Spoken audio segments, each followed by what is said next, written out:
Hey Group 1, welcome to your reading. So today we're taking a look at the type of wife or the kind of wife you will be. I believe this topic was suggested by a subscriber, if I'm remembering correctly. So if that's the case, a thank you to them. But we have the Two of Pentacles, we have the High Priestess, we have the Three of Cups, we have Effort, we have Devotion, we have Warrior, Strength, Skill, Discipline, and Toughness of Will, Heroism, Stoicism, and Self-Sacrifice in Conquering the Ego. And we have Priority of Purpose, Love is Everything. And I'm so sorry if you hear the trash collectors outside. They were supposed to come yesterday, so I don't know if they're behind or something. Probably so, from like the holiday. But anyway, okay, let's get into this. So the first thing that I'm hearing just looking at your cards and tapping into the energy here is that you're the glue that holds everything together in your household. You are sort of the nucleus that everything revolves around, and you're sort of like the main connector. Like if you look at this Two of Pentacles, the infinity symbol connecting here. And I think it's because of the other oracle cards that we see here, the things that they're highlighting. It's your devotion. You know, it's your strength, it's your protectiveness, it's how you prioritize your household here, your marriage, your sense of family. So even if, you know, you and your future spouse don't have children, maybe you have pets that are like your children, or, you know, you have this sort of like found family and you have mutual friends, and then that becomes, you know, sort of an extension, I guess, of your marriage, like this sense of like family that you have. Or it could be, you know, your actual blood family and, you know, bringing your two families together. But it just feels like you keep everything very connected.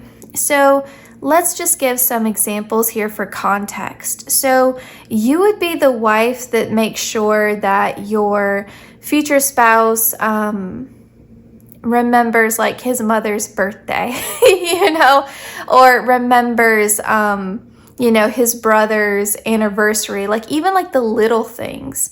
Or you would be the one who is sort of that line of communication between different members of your household, or you keep everyone sort of in the loop about what's going on. Maybe you're more active on social media than your partner, or maybe you are, you know, closer with your partner's family than even they are, you know, like maybe you end up having a really great relationship with your mother-in-law or your father-in-law or sister-in-law, so on and so forth. Or maybe you're that one who sort of brings your future spouse into your friend group and connects your future spouse with your friends, and your friends become their friends, that sort of thing. Or you are the one that kind of pushes your future spouse to socialize more or to get out more, or to be more active maybe in like family events. Or maybe you're the one who schedules, like if you do have children, all of the children's activities. Maybe you like to, you know, like keep your child like active and social and busy and engaged. And, you know, maybe you're the type of parent that's like, I don't want you just sitting in front of a TV or being like an iPad kid. I want you to get out there and, you know, like have friends your own age and be involved in activities and things like that. This could play out in so many different ways, but you are the connector. And, you know, you may have a special relationship. If you do have children, you may have a special relationship with one of your children, or, you know, if you have an only child, with that child. And, you know, maybe your partner just doesn't communicate with your child the way that you do, or they don't understand or get your child at a certain stage the way that you do. And I think that's perfectly normal and understandable, you know, because certain phases we may connect with our children more when they're like toddlers or when they're in like elementary school, grade school, but maybe we feel a disconnect when they're a teenager. So maybe you're the parent that is still more connected to your child when they're a teen, when maybe your future spouse is having difficulties communicating. So it may just be a certain stage, or it may be that you just have a special bond with that child. Totally normal. You're not going to have the exact same relationship with each parent. So if that's the case, it could just be that you have a certain way with one of your children or your child. And so that's where that connector message is coming through. Like you are sort of filtering, facilitating communication between different members of the household, that sort of thing. So, like I said, this can play out in a lot of different ways, but you are the glue that keeps everything together. You keep everything running. And especially like if you end up being a partner who takes care of the household and you don't end up working outside of the home, because this is giving kind of like stay-at-home parent energy to me, or just someone who doesn't work outside of the home, because I could see if your partner's really busy with their job and you're staying at home, you would sort of be the glue or the connector saying, hey, like these are when these appointments are for like the doctor or the dentist, because you're the one scheduling them, right? If you're taking care of like the household and the childcare primarily or something like that, you may help your partner out in that way. Like, hey, like this is when we need to like go get the oil changed in the car, or, this is broken in the house, like, cause you would be the first to notice it if you're home, right? I mean, most likely. So like, hey, like the washing machine is acting up, so this is the day that the repairman's coming out. Things like that, like just on a practical day-to-day basis, like you are the connector. You are the one sort of organizing almost like these different areas of your life together. And again, just holding it all together. And I do feel like you sort of juggle a lot. I do feel like you balance a lot. I do think, again, like you just keep everything sort of running smoothly. We have the effort card here. Like you put a lot of effort into your marriage, and I just keep hearing household. So I think it's beyond just like your relationship with your future spouse. I feel like it's all wrapped up for you. Like if you have children, that is equal priority to you as your marriage, or if you have fur babies, that's like equal priority to you. Or again, just I feel like you want a nice home. Like for you, it's not just the marriage, it's the home. It's the whole household, I think. And maybe you're a home buddy too, but it just feels like you want everything to be just so. And because of that, you put a lot of effort into creating this beautiful home for you and your partner to enjoy. And I feel like you're fiercely protective, like you do have like mother bear or father bear energy to you. And even if you don't end up having children, I just feel like you're like this about your marriage, like you're very private. You don't share everything with everyone. You are committed. You are devoted. We do have devotion here.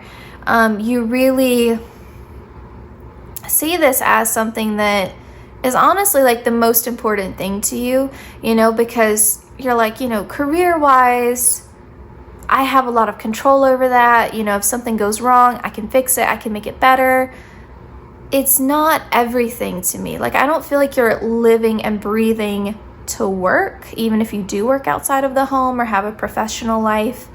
I just don't feel like it's that important to you as your marriage or your children or your home, like connection, human connection, I think across the board, like a sense of family and friendship and love at the end of the day, or even like your spiritual life. And that's a form of love too, right?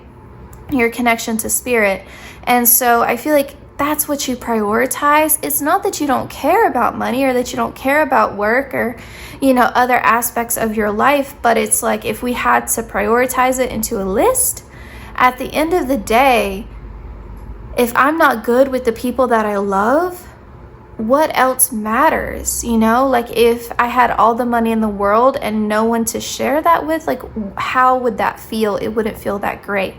It would feel empty. It would feel hollow. So that's why we have this love is everything, priority of purpose here. Like for you, that's what you value. And so you're willing to, it's like, I'm pouring my heart into this. I'm pouring like my blood into this, like as gory as that sounds, but it's like, this is my lifeblood. This is what keeps me going, is my family or my household, my marriage, my home, my connection, my friends. This is what moves me forward. Or, my spiritual life, like this is what moves me forward. This is what fulfills me emotionally. Because I do feel like in a lot of ways you're a giver and you like being in that role. I do think like to an extent, you like feeling needed. You like feeling useful. You like feeling that people can count on you. Like you pride yourself on being a reliable person. And I think that when it comes to specifically your dynamic with your future spouse, you like feeling this sense of they can count on me. They know I'm always going to be there. You like to be their rock. So you're the glue and you're the rock. And I think you really pride yourself on being a good partner. Like that's something where you're like, yeah, I'm a really good wife, like I'm a really good life partner. I'm someone who shows up for my future spouse. I'm someone who puts in the effort where you can see it and you can feel it. And I pride myself on being someone who is dedicated to their marriage. I pride myself on being someone who's faithful, someone who's honest and loyal, and someone who is willing to do the work. Because at the end of the day, like I know sometimes with tarot readings, there's a tendency to want to only focus on the positive, but at the end of the day, any kind of relationship you have with another human being, romantic or otherwise, is work. I mean, it really, really is. And, it's a lot because you're interacting with someone who doesn't always share the same perspective as you, who doesn't communicate exactly the way that you do, or doesn't express love exactly the way that you do, or, challenges you in some way, or you challenge them, or, you are going to at times annoy each other. Like that's life, right? Even if you're with your soulmate, that's life. They're gonna get on your nerves. You're gonna get under their skin. You're gonna have conflict, and that's part of the growth. And I think that you're someone as committed and dedicated as you are, and as much as you prioritize, again, like not just your marriage, but your whole household, you still have, I think, a very realistic approach to it, and you pride yourself on that. You're like, you know what? I'm not out here trying to present this image that I have this perfect marriage. Am I protective over it? Am I private about it? Yeah, but I'm not sitting here acting like everything is perfect. If you ask me, I'm going to say, yeah, marriage is work because all relationships are work. And yeah, we may go through tough cycles because every relationship in your life has ebbs and flows and has ups and downs and seasons and phases and cycles and challenges. But at the end of the day, all of that is worth it. The love, the affection, the respect, the connection is worth it. And so I will juggle as much as I need to juggle. I will work at this in whatever capacity I need to work at it, because I see this as something that is worth my investment. And so I think that's a part of this too, is that you almost look at your marriage like this is an endeavor within itself. Like, I don't want to say it's a job, but it's an endeavor within itself. You know, I understand that if I don't make my marriage a priority, if I don't invest in it, if I don't put effort into it, it's not going to be sustainable. And so I understand that, like, just like if you have a plant, like we see here on the image of the card with the effort, you know, if you leave a plant, it may do fine on its own for a while, but eventually you're going to have to water it. You're going to have to prune it. You may have to adjust the level of sunlight that it's getting. You know, you have to tend to your garden, or eventually it will wither away, or it'll get crazy out of control. Like, it'll get away from you, right? It'll become something that's wild and unmanageable and not good, you know? And so we have to tend to this. And so I feel like you have this understanding that you can't just put your partner on the back burner. You can't just be selfish all the time. There is a need here for inclusivity. There is a need here for open lines of communication, for getting feedback. You know, I feel like you're the kind of wife that will say, how are you feeling? Is there a way I can show up for you better? How can we work on this? How can we be better? And you'll notice. You are, with the High Priestess, very observant, very intuitive. And I think that you notice not only what's going on with your future spouse, you pay attention, but also you sort of kind of keep tabs almost, like you check in. So I think you'll directly, verbally check in with your partner, but also I think you check in with yourself. How am I feeling in this marriage? What is it that I'm needing? And I think you express that when you need to. And so you'll say, like, directly to your partner, like, hey, we haven't had a date night in a really long time, and I feel like we need that quality time. We need a reset. We need, you know, to reconnect. I feel like we're drifting. And it's not in a way where you're assigning blame, because I think you have a lot of emotional maturity here, but it's more of just, this is life. This happens. We get busy. We get wrapped up in ourselves and wrapped up in our own needs and yada, yada, yada. There's a commercial that says like yada, yada, yada or something like that. Anyway, sorry. I think that's where that came from, because I'm so sick of seeing that commercial. I can't even tell you what it's for. But yeah, you get kind of lost, right? You can, it's easy to do that. I think life is so demanding of us as adults, and then when you add in children or pets or extended family members, and life just happens. And it's so easy to feel that disconnect from your partner if you're not paying attention. And I feel like you're the one to kind of course correct when you notice it, and you bring it to your partner's awareness.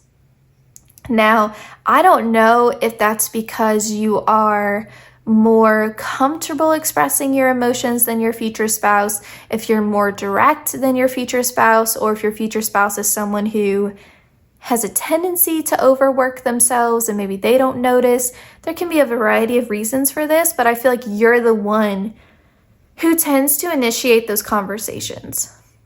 Now, is your partner receptive? 100%. But if I'm being honest, I do think you tend to be the one to initiate that, you know, that dialogue between you two. And there is 100%, with that being said, mutual devotion here.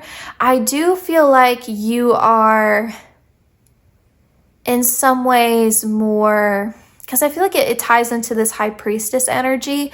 I feel like you are just more intuitive than your partner, and they may need you to say something directly to them if you need it, versus you're able to sense it without them having to say it. And it may just be about a particular thing in your marriage, or it may just be an overarching theme. That could vary. But I do think that you are more intuitive than your future spouse. That doesn't mean that they're not devoted to you, committed to you, because they are. There's definitely an energy of reciprocity to your marriage, but I do think that you are more intuitive than them, just in general. All right, that concludes your reading. I hope it resonated. I hope it brought you some comfort. Please consider liking, commenting, sharing, or subscribing. Hitting the notification bell lets you know whenever I upload. The easiest way to support the channel is to watch the ads. I know they can probably be a little bit annoying, but you can always mute them and just have them on in the background. So I really appreciate anyone who does that as well. I also want to say a huge thank you to everyone who has watched the ads already, been a regular viewer, donated on Venmo, tipped with SuperThanks, or just commented or liked a video. It means the world to me and to Miss Gracie, of course. I'm wishing everyone the best as always. Please take care, and I hope to see you in my next reading.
Welcome to your reading. I can't recall if this video topic was suggested by a subscriber. I'm fairly certain that it was, so I just want to say a big thank you to that subscriber if you suggested this topic. Actually, let us know in the comments if you did.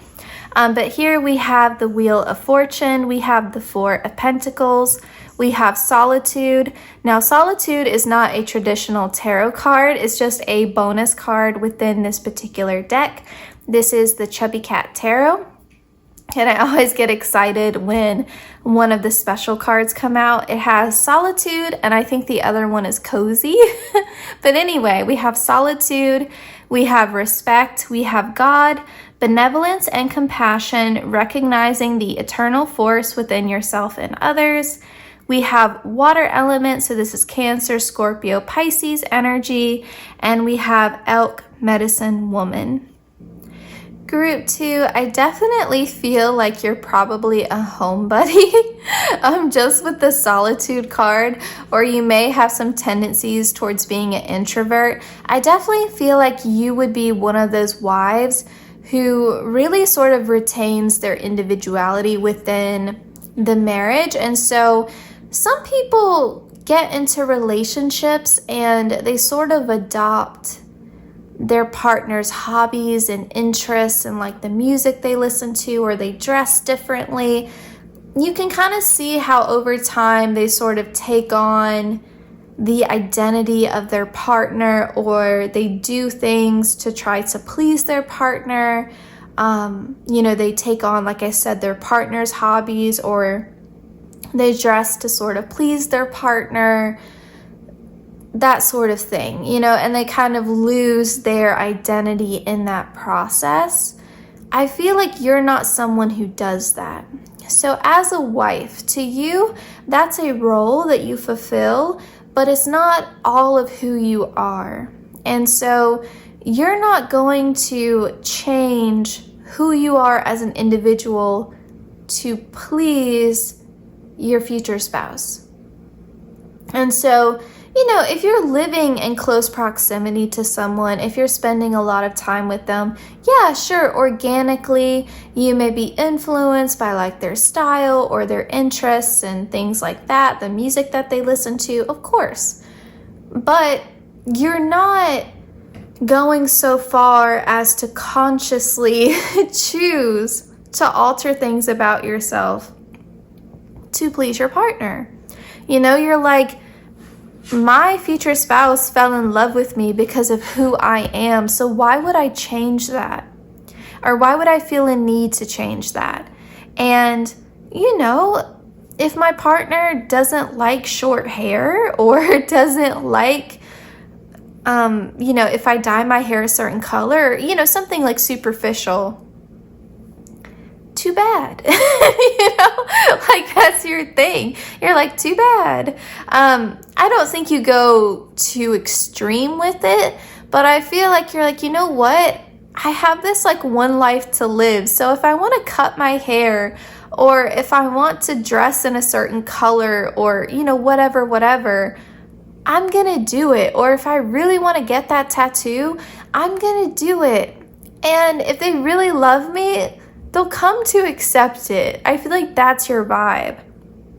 And so I'm seeing that with like the Four of Pentacles. Like I'm holding on to the parts of myself that I love, and I'm not going to lose myself in this role of being a wife. I'm not going to feel the need to change to hold on to my marriage, because I myself, who I am, that's enough. And that's it. I don't feel like you're playing. Sometimes, I remember it was actually in my high school psych class. We talked about this. I remember my teacher, he said that when people get married, they've done studies about this, where people will fulfill or sort of act out, especially if they haven't lived together prior, they'll almost like play house. And you'll see couples really lean into like traditional gender roles, because it's like we're playing a role. We're sort of acting the way that we think a husband should act or a wife should act. And I always thought that was so interesting, this idea of feeling compelled to play house because now you're married, and the idea that that carries some kind of special implication. And so, I feel like you don't do that. You're not, and you may have people around you, because people do make comments, especially sort of gender stereotyped comments, where they'll say like, well, if you want to keep your husband, you better do X, Y, and Z. Or if you want to keep your wife, you better do X, Y, and Z. And it's just not the case. It's not like just because you're married, all of a sudden, you have to change the whole dynamic of your relationship.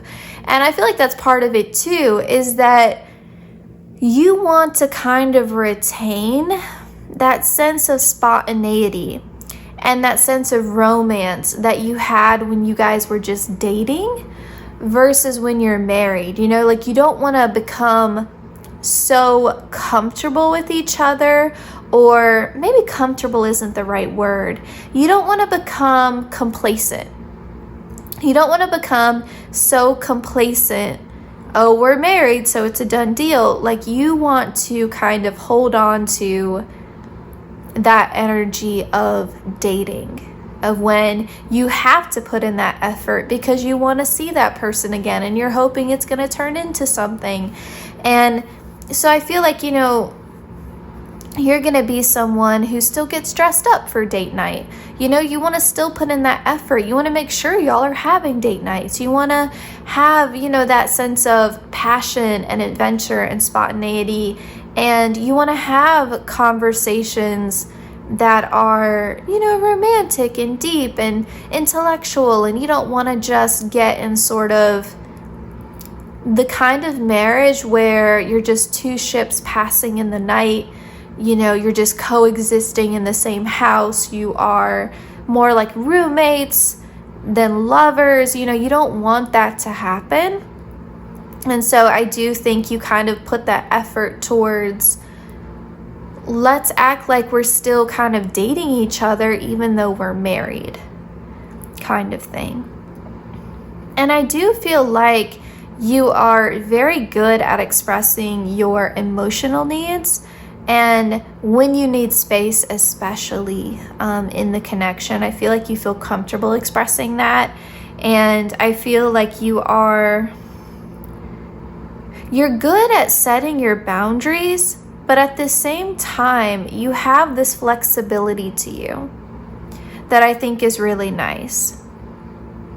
Now, if I'm being honest here, several messages are coming through with this God card, respect, and elk medicine woman. I'm going to try to say it all in a way that makes sense, but if I jump around a lot, I'm so sorry, because a lot of messages are coming through just with those cards. So for one, you have a sense of like reverence for your marriage. This is not something that you entered into lightly.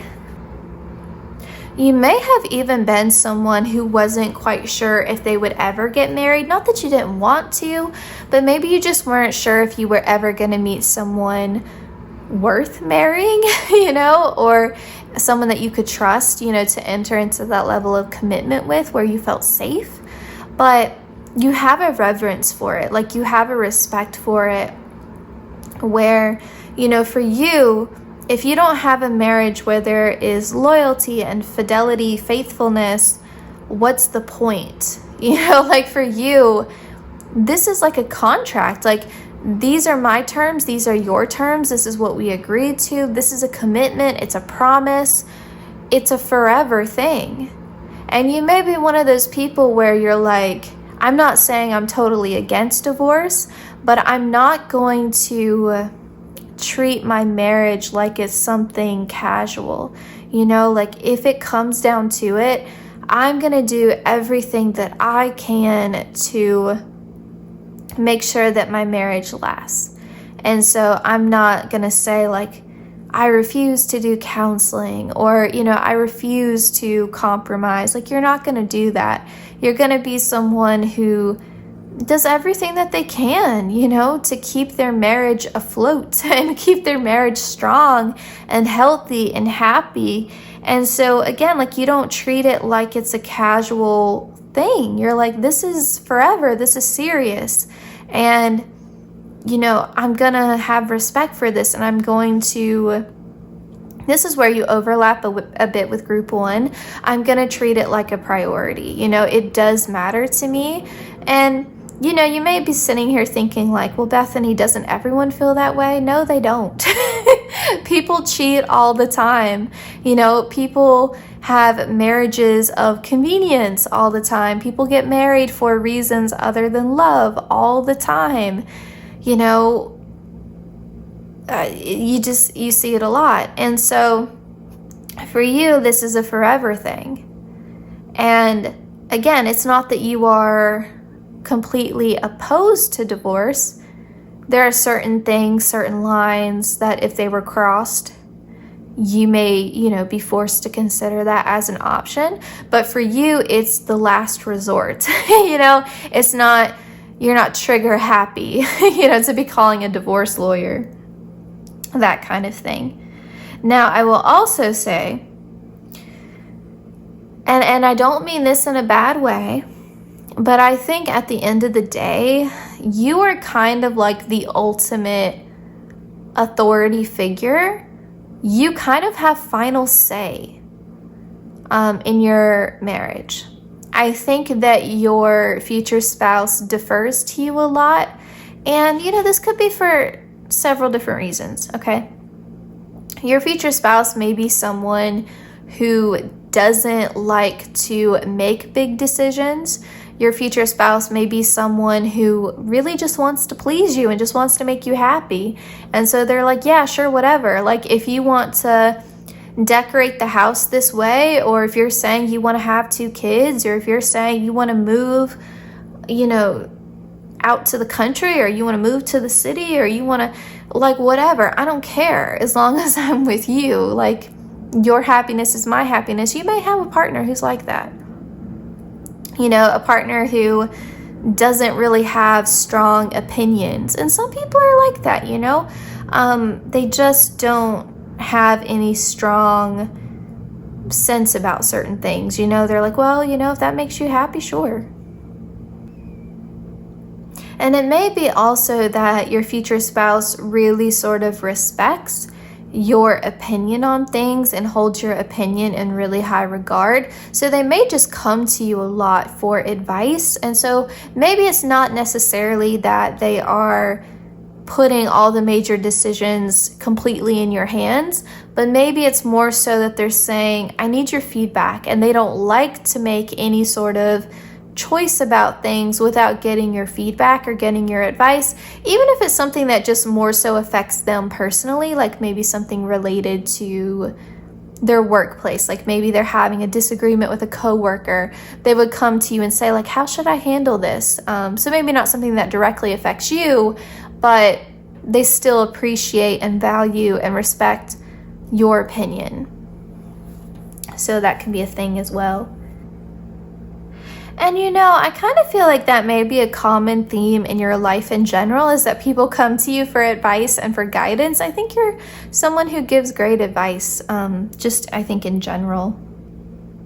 Now with this Wheel of Fortune, there's always 4 corners, right, to the Wheel of Fortune card that are highlighted, and it's each of the fixed signs that are represented. So it's Taurus, Leo, Aquarius, and Scorpio.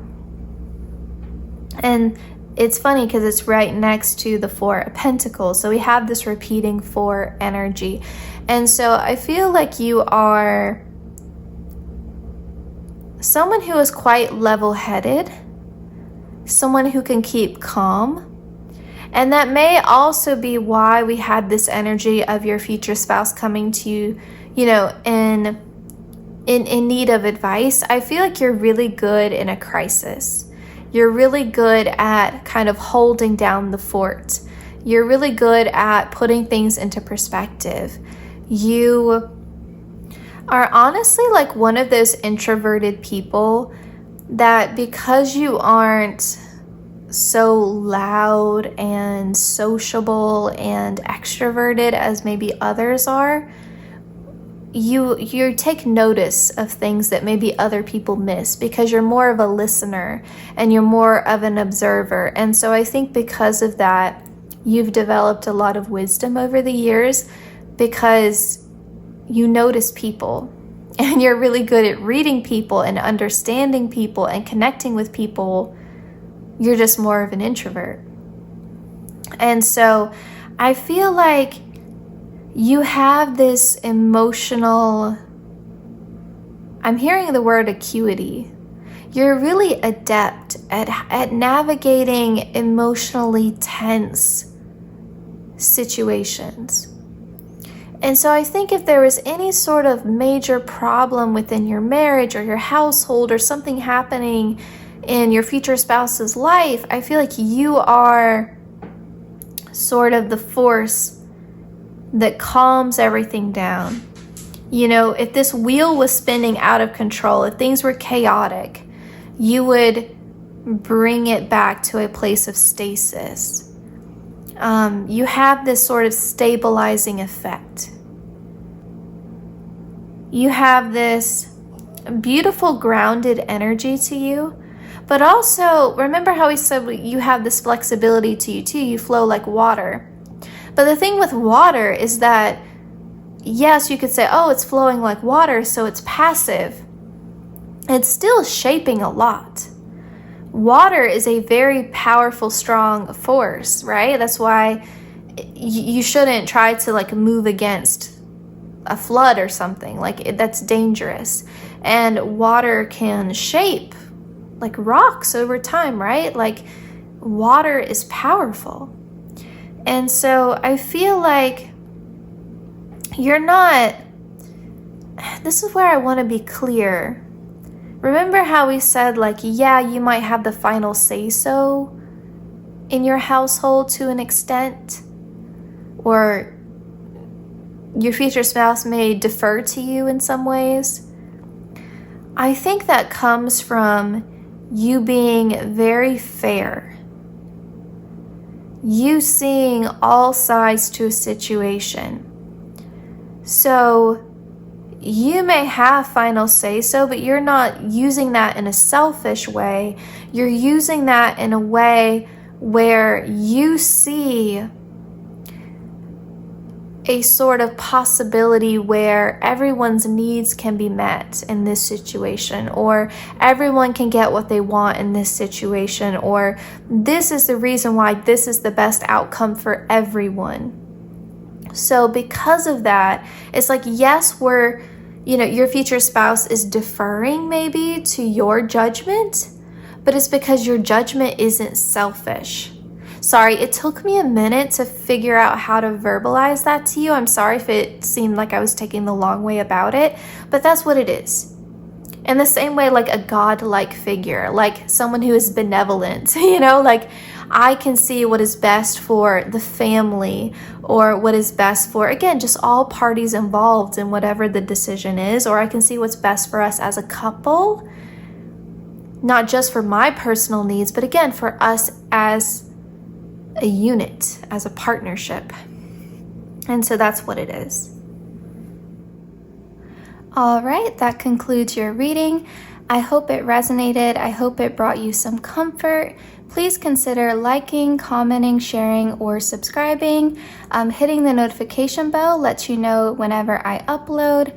The easiest way to support the channel is to watch the ads. I know they can probably be a little bit annoying, but you can always mute them and just have them on in the background. So I really appreciate anyone who does that as well. I also want to say a huge thank you to everyone who has watched the ads already, been a regular viewer, donated on Venmo, tipped with SuperThanks, or just commented or liked a video. It means the world to me and to Miss Gracie, of course. I'm wishing everyone the best as always. Please take care, and I hope to see you in my next reading.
Hi group 3, welcome to your reading. Last but not least, so like I was telling the other two groups, I can't recall if this topic was suggested by a subscriber. I'm fairly certain that it was. So if that was you, comment down below and let us know. But I want to go ahead and say a thank you to that subscriber just in case.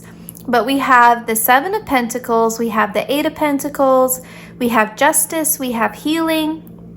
We also have Healer, which is a nice little confirmation there. It says passion to serve others by repairing the body, mind, and spirit, ability to help transform pain into healing. We have Thinking of You, and we have Tribe of the Kindred. I carry your heart, I carry it in mine. You just have a heart of gold, group 3. I think out of everyone today, you're definitely the most selfless. You are someone who is just so committed and loving and affectionate. And I will say, if you're wanting children, you're going to make an amazing parent, just as a side message. But you are someone who has this sort of soft sentimentality to them.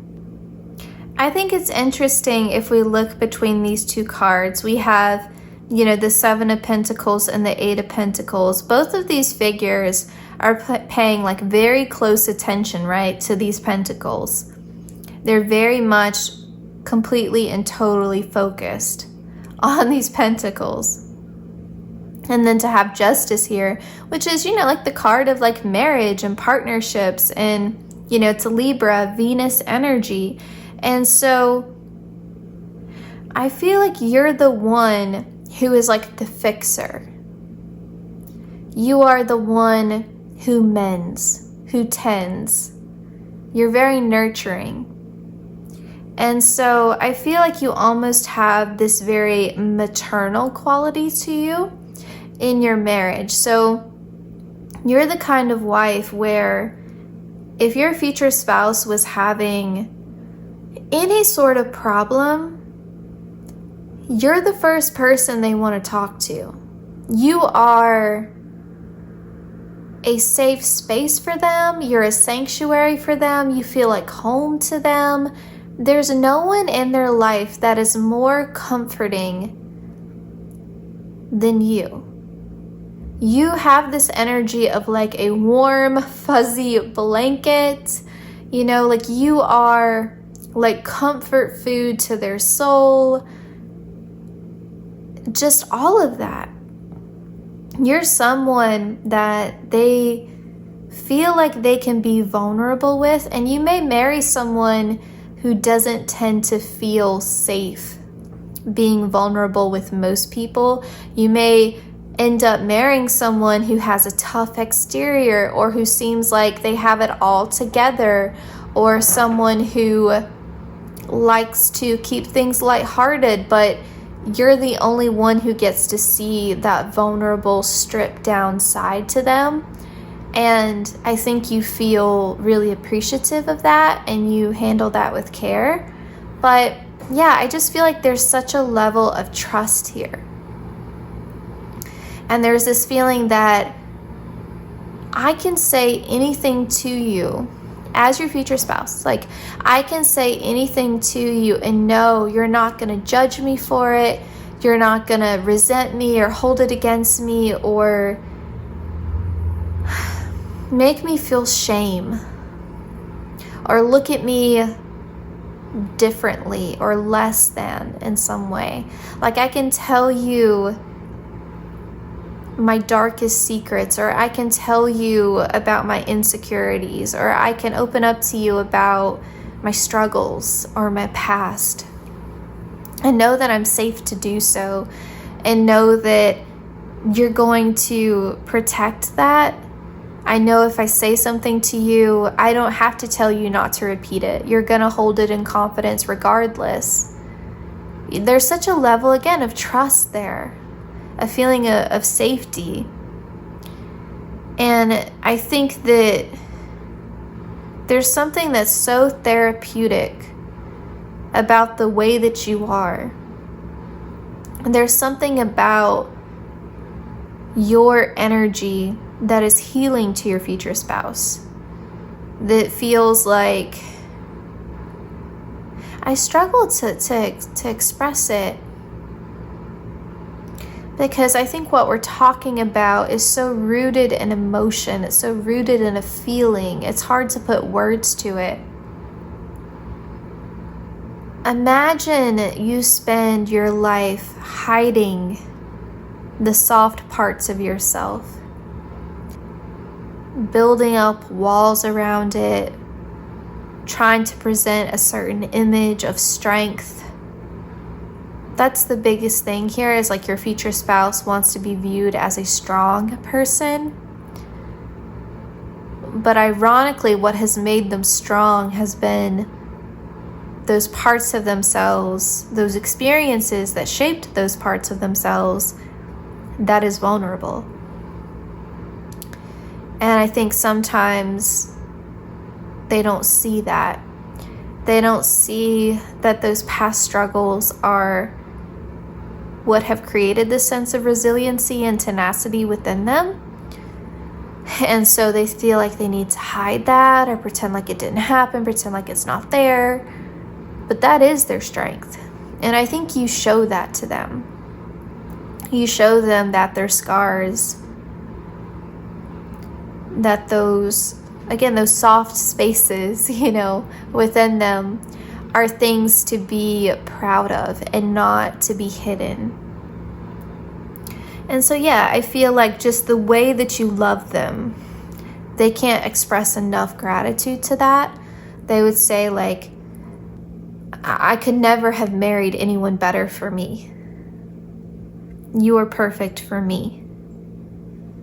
And you're so thoughtful, and I think that you handle your marriage with care. I think you're really patient. I think you're very dedicated, and you notice, I think that you are so attuned to your future spouse. I definitely feel like you end up marrying your soulmate, because this carries the energy of like maybe you two mirror each other in some ways, and that's why you get them so well.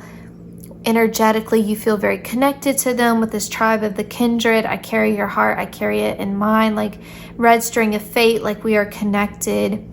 This looks like the Gemini, the lover's energy here with this tribe of the kindred. So it feels like, on the surface, you two seem very different, but really you're made of the same stuff. It's just sort of the mirror image here of you reflecting back to each other. And I think that sometimes your future spouse is telling me, like, sometimes it's a little intense because you're not someone they can hide stuff from. You are the kind of wife where they come home and you're like, what's wrong? And they're like, I just walked in the door. They're smiling, they're putting up their coat. They're like, hey, how was your day? And you're like, what's wrong?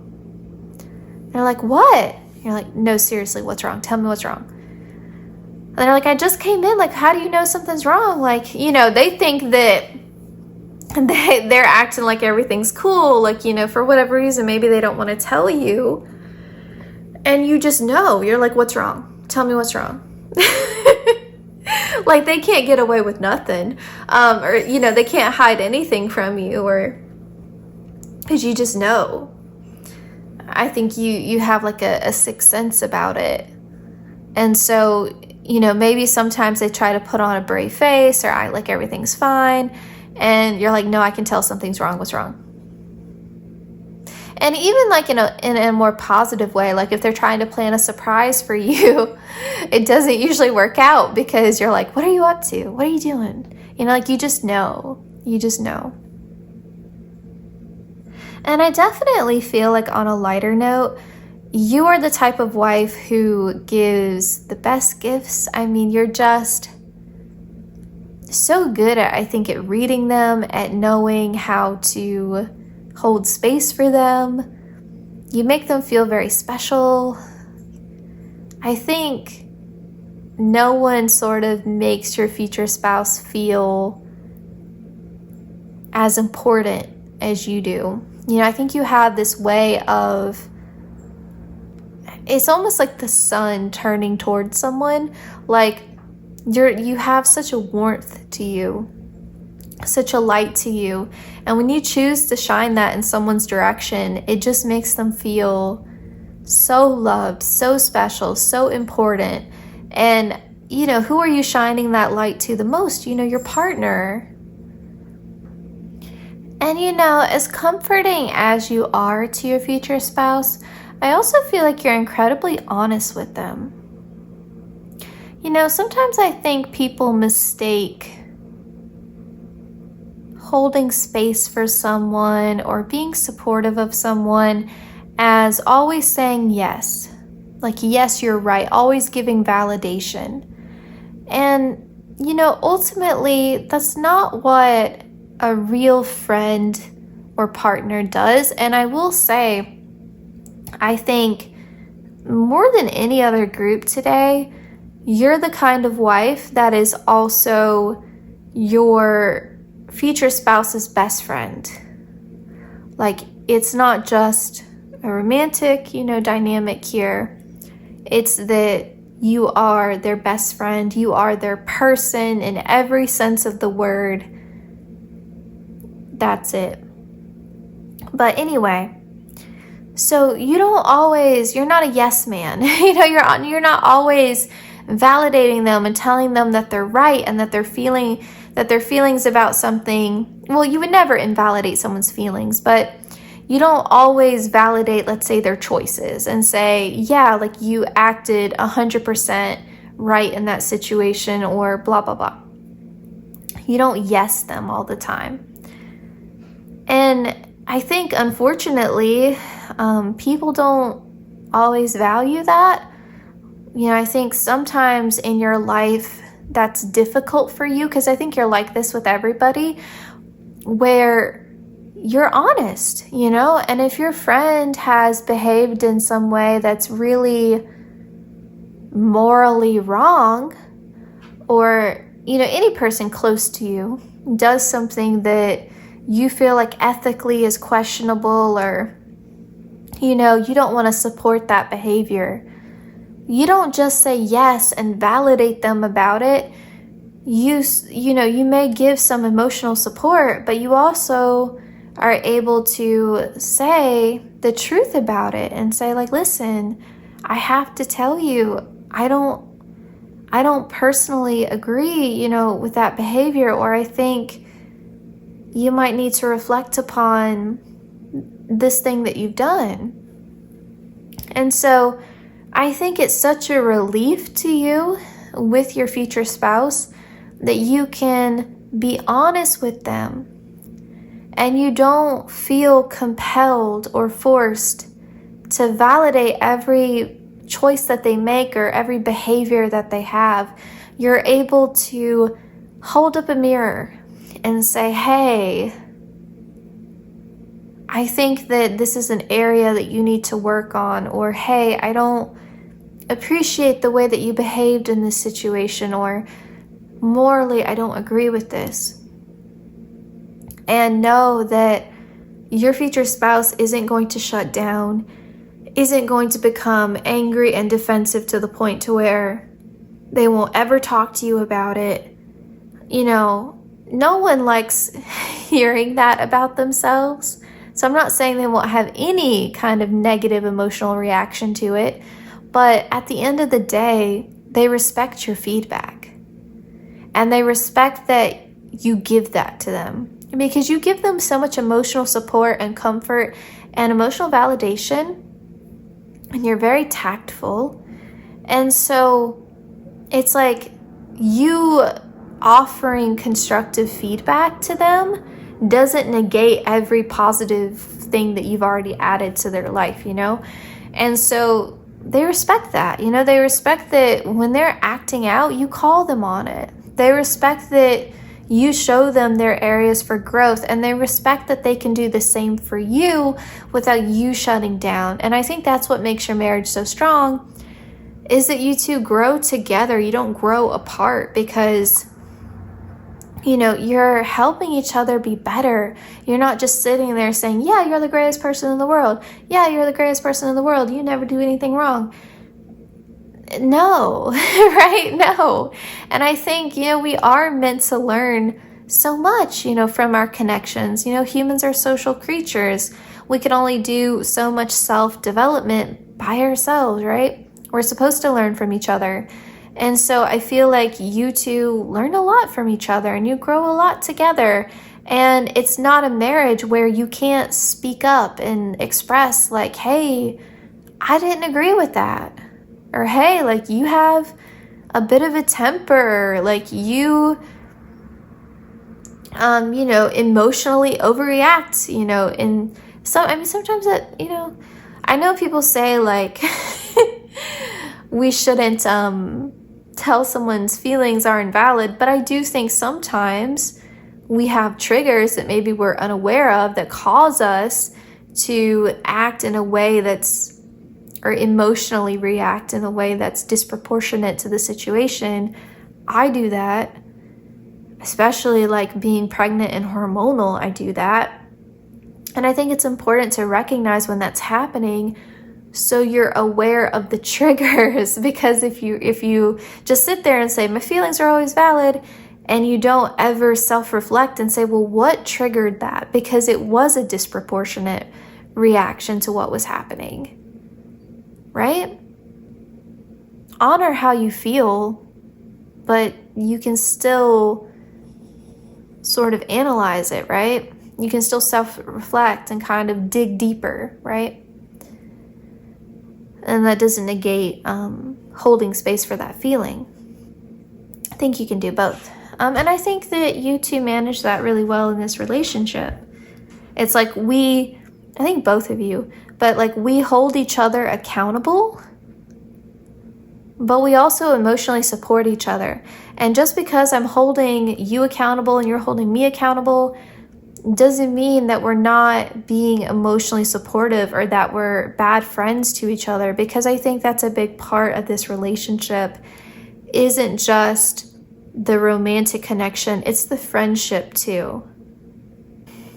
So I say all that to say, you're not the kind of wife that sits there and just is agreeable all the time and says, yes, husband or wife, everything that you're doing is 100% right all the time. You don't do that. So yes, you're emotionally supportive, but again, like you hold them accountable and you expect them to do the same for you. All right, that concludes your reading. I hope it resonated. I hope it brought you some comfort. Please consider liking, commenting, sharing, or subscribing. Hitting the notification bell lets you know whenever I upload. The easiest way to support the channel is to watch the ads. I know they can probably be a little bit annoying, but you can always mute them and just have them on in the background.